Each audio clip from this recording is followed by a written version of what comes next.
오늘 말씀의 제목은 두 가지 환상입니다.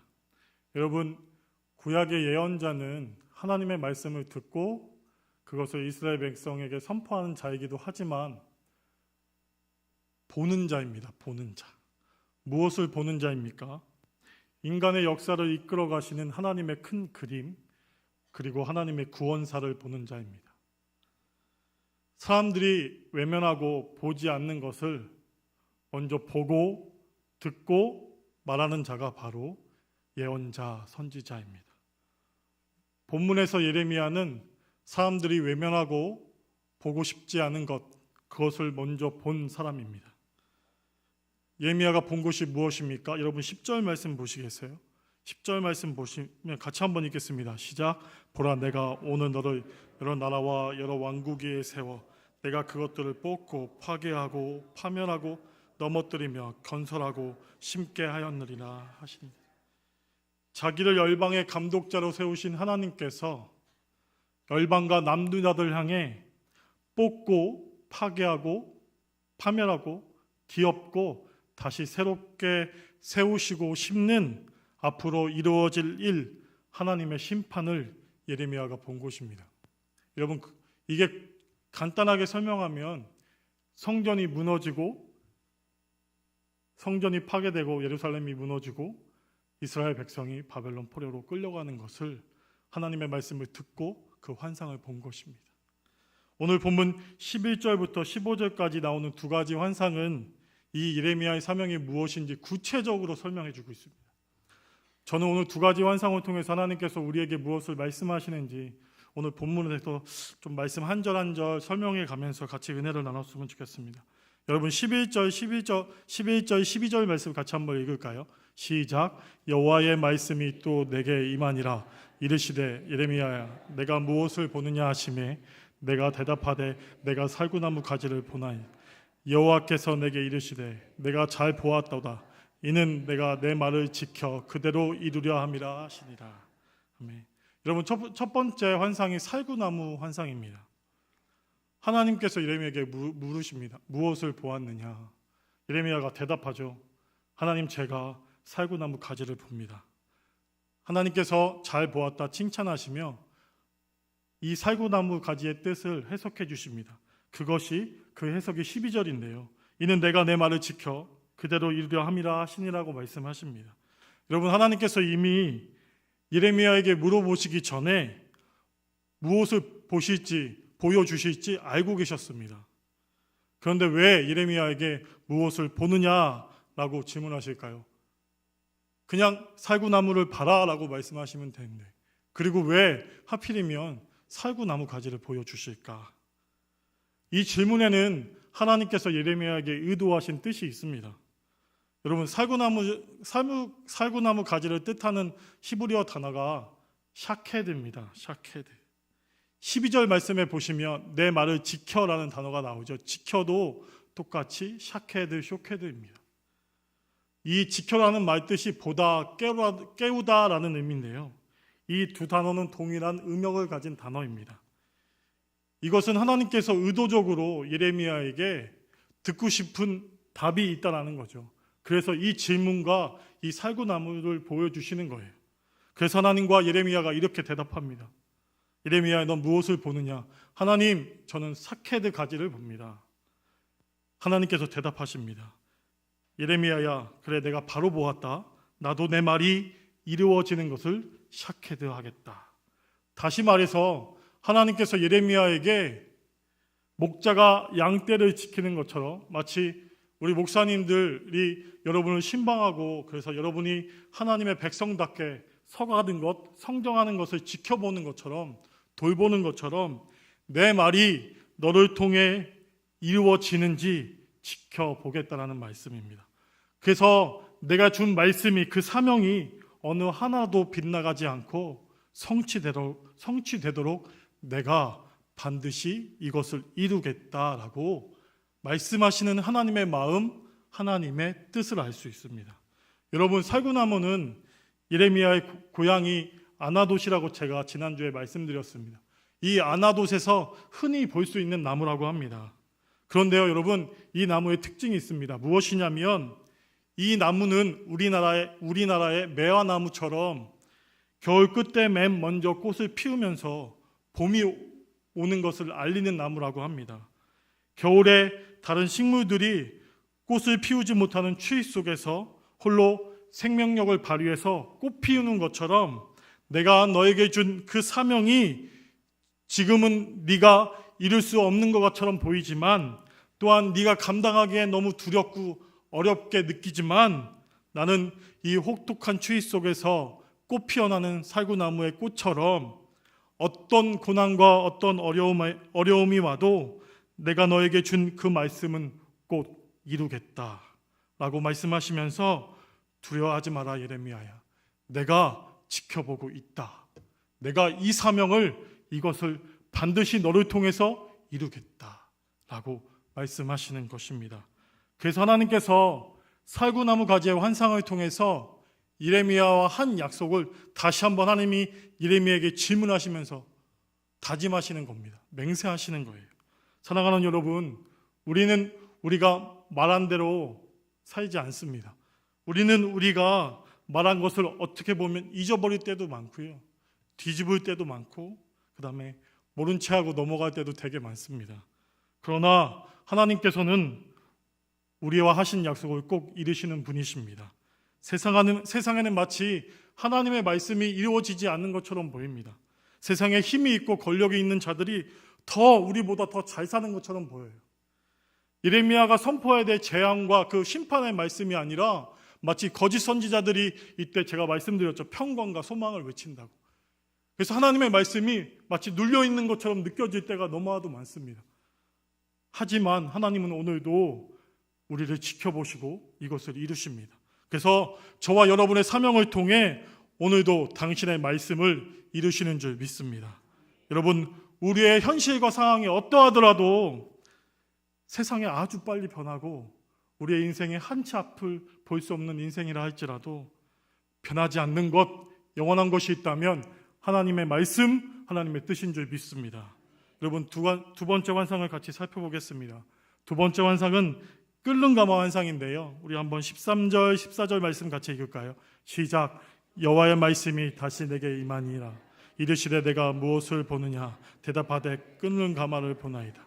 그 윗면이 북에서부터 길어졌나이다 하니 여호와께서 내게 이르시되 재앙이 북방에서 일어나 이 땅의 모든 주민들에 부어지리라. 아멘. 하나님께서 예레미야에게 또 질문하십니다. 동일하게 무엇을 보느냐? 예레미야가 대답하죠. 하나님, 제가 끓는 가마를 보는데요, 그 윗면이 북쪽으로 기울어져 있습니다 라고 대답합니다. 여러분, 우리가 잘 생각해 보면 끓는 가마솥이라는 것은 그 안에 무엇이 가득 차 있다는 걸 암시합니다. 가마솥 윗면이 북쪽으로 기울어졌다는 겁니다. 여러분, 한번 상상해 보세요. 아니, 그것이 물이거나 불이면 그것이 북쪽으로 기울어져서 남쪽으로 흐른다고 생각해 보십시오. 그게 쏟아지기 시작합니다. 만일 그것이 쏟아지기 시작하면, 그 물이나 불이 쏟아지기 시작하면 우리가 상상할 수 없는 참혹한 일들이 우리 현실과 눈앞에서 일어납니다. 하나님께서 14절 말씀을 통해 재앙이 북방에서 일어나 이 땅의 모든 주민들에게 부어질 것이라고 말씀하십니다. 이것은 북쪽에 임하게 될 재앙을 말씀하시는 것입니다. 그 재앙은 바로 누구입니까? 여러분, 우리가 말씀을 한번 찾아보겠습니다. 예레미야 25장 9절 말씀입니다. 예레미야 25장 9절 말씀에 그 재앙이 누구인지 말씀하십니다. 네, 찾으셨으면 한 목소리로 읽겠습니다. 9절입니다. 시작.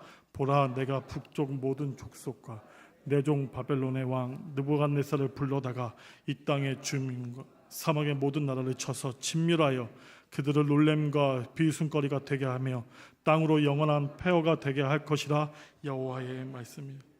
그 재앙이 무엇입니까? 바로 바벨론입니다. 바벨론을 통해서 하나님께서 그 땅을 폐허와 아무도 살아있을 수 없는 땅으로 만드시겠다고 말씀하시는 것입니다. 그런데 여러분, 이때는 바벨론이 큰 나라가 아니었습니다.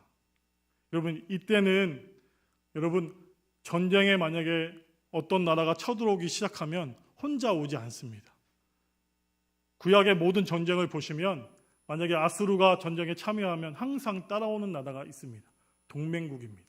항상 하나님께서 항상 전쟁에 임하실 때, 또 전쟁을 할 때, 나라와 나라끼리 전쟁을 할 때 한 나라와 한 나라가 싸우지 않습니다. 항상 그 속박당하는 그 나라가 동일하게 같이 따라오게 됩니다.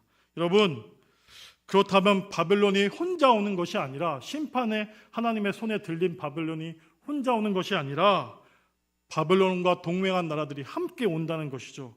여러분, 그래서 한번 15절 말씀을 보시겠어요? 내가 북방 왕들의 모든 족속을 부른다라고 말씀하십니다. 한번 같이 15절, 한번 1장 15절 말씀 한번 읽어볼까요? 시작. 내가 북방 왕들의 모든 족속을 부를 것인즉 그들이 와서 예루살렘의 성문 어귀에 각기 자리를 정하고 그 사방의 모든 성벽과 유다의 모든 성읍들을 치리라. 여호와의 말이니라. 아멘. 북방에서 끓은 가마솥 같은 나라들과 사람들이 오는데요, 왜 옵니까? 예루살렘과 유다를 심판하기 위해서 쏟아진다는 것입니다. 부어진다는 거예요. 이것은 하나님의 계획입니다. 하나님께서 자신의 정하신 뜻을 자신 손으로 직접 바벨론을 부르시는 거죠. 이것과 동일하게 여러분, 이사야서에서 보면 북이스라엘이 하나님 앞에서 범죄하고 돌아오지 않을 때 하나님이 누구를 사용하십니까? 어떤 나라? 아수르를 사용하십니다. 근데 이렇게 표현해요. 아수르를 몽둥이, 막대기. 그래서 내가 내 백성을 때리겠다, 치겠다라고 말씀하십니다. 이거와 동일한 의미예요. 여러분, 그렇다면 첫 번째 사구나무 가지의 환상은 하나님의 하신 말씀을 이루시고 지켜보시겠다는 뜻이면, 두 번째 끓는 가마솥 환상은 하나님께서 이루시는 일이 무엇인지 정확하게 아는 것입니다.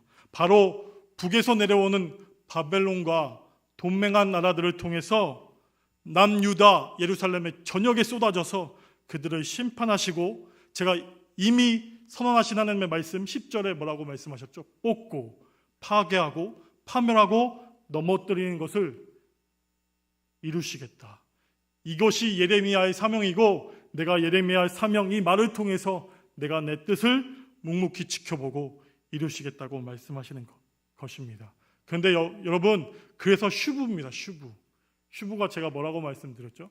회개라고 말씀드렸습니다. 계속해서 심판을 통해서 하나님께서 이스라엘 백성에게 질문하시는 게 이거예요. 멸망이 아니라 돌아오라. 내 백성아 돌아오라. 그래서 이사야서, 예레미야서, 에스겔서 계속해서 묵상하게 되면 중요한 포인트가 있습니다. 바로 슈브입니다. 슈브. 회개하라. 여러분, 그러나 그들이 듣지 않습니다. 하나님의 마음을 외면합니다. 그렇다면 하나님께서 그 백성을 심판하시는 까닭이 무엇일까요? 우리 16절 말씀인데요. 16절 말씀도 한번 같이 읽겠습니다. 시작. 무리가 나를 버리고 다른 신들에게 자기 손으로 만든 것을 절하였은즉 내가 나의 심판을 그들에게 선고하여 그들의 모든 죄악을 징계하리라. 아멘. 하나님을 버리고 다른 신을 섬겼기 때문에 하나님께서 분명히 말씀하셨습니다. 출애굽기를 통해 내가 이스라엘 백성을 출애굽시키고 신의 산 언약 가운데 하나님께서 십계명을 주심으로 나 외에 다른 신을 내게 두지 말라고 말씀하셨습니다. 우상을 섬기지 말라고 말씀하셨습니다. 그래서 하나님의 속성을 이렇게 하나님께서 표현하시면 나는 질투의 하나님이라고 말씀하십니다. 그러나 여러분, 이들이 듣지 않습니다. 그래서 하나님께서 내가 나의 심판을 그들에게 선고하시고 징계하시는 것입니다. 여러분, 심판이란 단어가 여기서도 나오는데요, 이 심판이란 단어가 아주 중요합니다. 구약에 있어서 이 심판이라는 단어가 미슈파트라는 단어거든요. 이게 어디서 쓰이냐면 항상 하나님께서 구약에 하나님을 공의와 정의의 하나님 말씀하실 때 미슈파트, 체데크라고 이렇게 말씀하십니다. 마치 재판에서 판결을 내리는 것처럼 하나님께서 이스라엘 백성의 죄악을 향해서 최종적으로 말씀하시는 것입니다. 여러분, 이때 바벨론은 강대국이 아니었습니다. 아주 미비한 나라였습니다. 그래서 이스라엘 백성들이 이 예레미야 말을 전혀 듣지 않아요. 만약에 밑에서 올라오는 애굽이었다면, 현재 아수르라는 강대국이었다면 예레미야 선지자 예언을 인정하고 믿었을 텐데, 예레미야가 외치는 것 다 탄압니다. 바벨론, 너희가 바벨론을 통해서 망할 것이다. 근데 바벨론은 아직 강대국이 아닙니다. 그래서 믿지 않죠. 그래서 인정할 수 없는 거죠. 바벨론이라는 나라가 자신들을 심판할 것이다라고 전혀 신뢰하지 않습니다.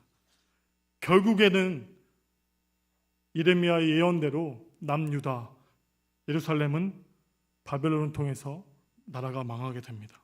무엇 때문에? 하나님을 버렸기 때문입니다. 이게 이스라엘 백성의 가장 근본적인 문제입니다. 돈이 없고 병이 들어서 이것이 문제가 아닙니다. 자녀들이 속색이기 때문에 이것도 문제가 아닙니다. 더 근본적인 문제가 무엇이냐면 우리가 하나님을 저버리고 하나님을 떠난 것입니다.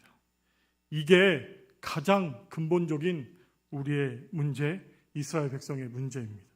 여러분, 죄 중에 죄가 무엇이라고 생각하십니까? 바로 하나님을 무시하고 멸시하고 저버리고 하나님을 인정하지 않는 것입니다. 여러분, 착하게 사는 것이 중요한 것이 아닙니다. 제가 여러분에게 착하게 살지 말라고 말씀드리는 게 아닙니다. 무엇이 먼저인지, 무엇 때문에 살아야 하는지 이 질문을 하나님께서 우리에게 하시는 겁니다. 하나님을 거절하고 인정하지 않고 버리는 것, 하나님을 왜 버립니까? 우상 때문에.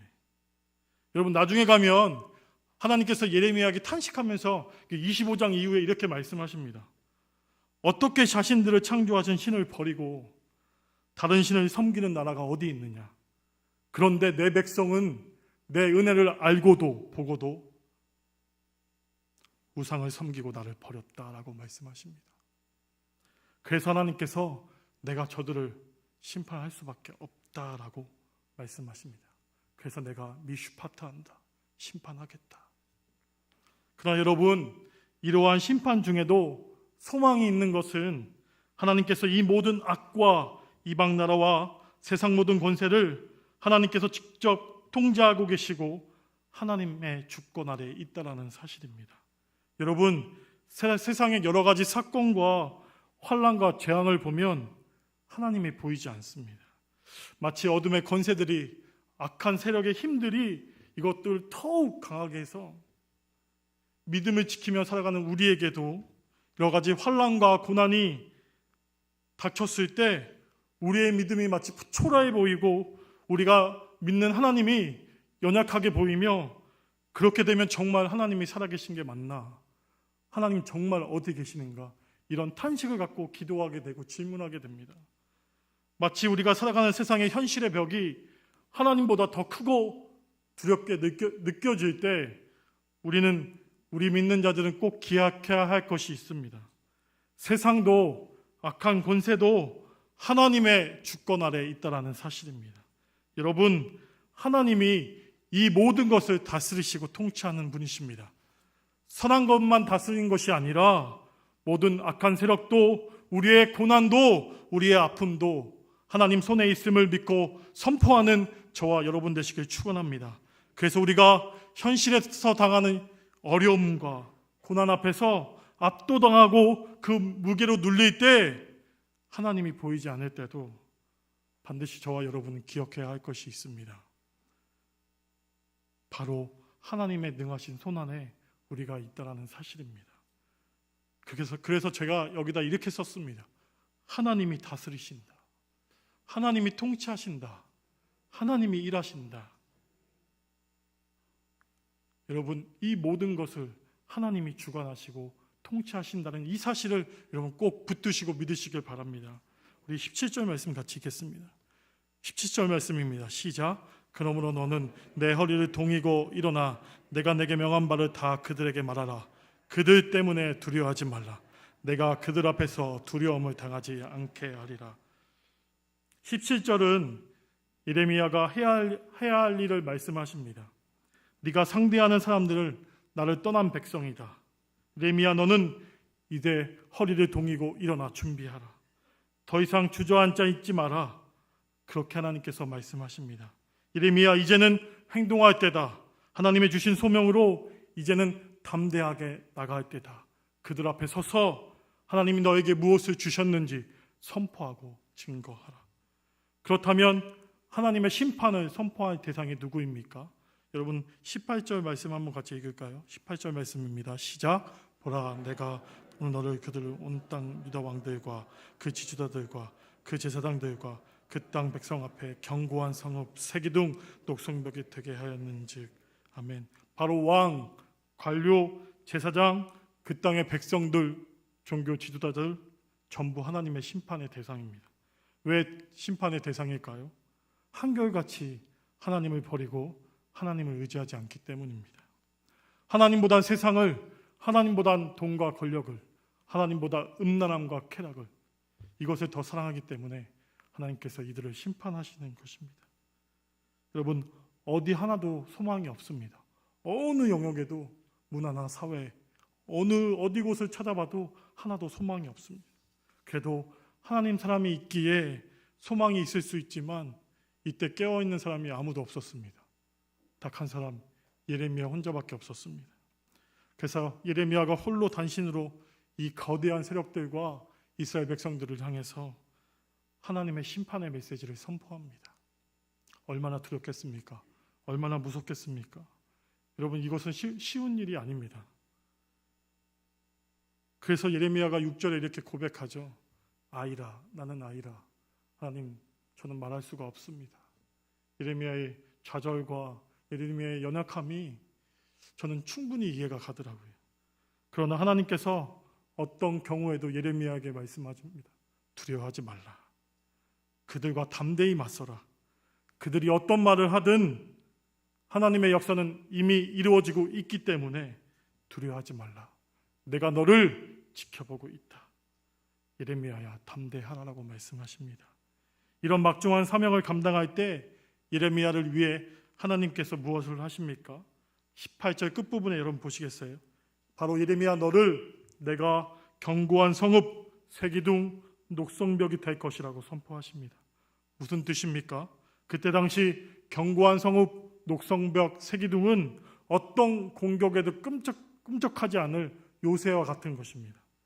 아무리 강한 상대가 예레미야를 공격하고 위협할지라도 결코 예레미야를 이기지 못하는 견고한 성읍 녹성벽 쇠기둥, 저들 앞에서 너가 그렇게 담대하게 선포할 것이라고 하나님께서 말씀하십니다. 마지막으로 우리 한번 19절 말씀 같이 읽겠습니다. 19절 말씀입니다. 시작. 그들이 너를 치나 너를 이기지 못하리니 이는 내가 너와 함께하여 너를 구원할 것입니다. 여호와의 말입니다. 아멘. 여러분, 이것이 예레미야가 사명을 감당하는데 40년 동안 품고 날마다 묵상하며 살았던 하나님의 말씀입니다. 저는 이것이 예레미야 사명의 힘과 능력인 것 같아요. 두려워하지 마라. 내가 너와 함께한다. 너는 두려워하지 마라. 너가 이길 것이다. 어떤 권세와 어떤 압력에서도 절대로 굴복하거나 두려워하지 말라. 왜냐하면 내가 너와 함께할 것이다. 내가 너를 이기게 할 것이다. 그들이 너와 싸우겠지만 그들은 절대로 너를 이길 수가 없다라고 말씀하시는 것입니다. 여러분, 말씀을 맺겠습니다. 사랑하는 여러분, 강하고 담대하십시오. 하나님의 말씀은 반드시 이루어짐을 믿습니다. 사람을 두려워하지 마십시오. 세상을 두려워하지 마십시오. 잠언 말씀에 사람을 두려워하면 올무에 걸린다고 정확하게 말씀하십니다. 여러분 앞에 놓인 현실의 벽, 고난, 어려움 두려워하지 마십시오. 하나님의 말씀을 붙들고 하나님을 경외하고 그 말씀에 순종하는 사람들을 하나님이 지키십니다. 하나님이 보호하십니다. 하나님이 함께 하십니다. 이런 축복이 오늘 여러분의 삶 가운데 넘쳐나기를 축원합니다. 같이 한번 기도했으면 좋겠습니다.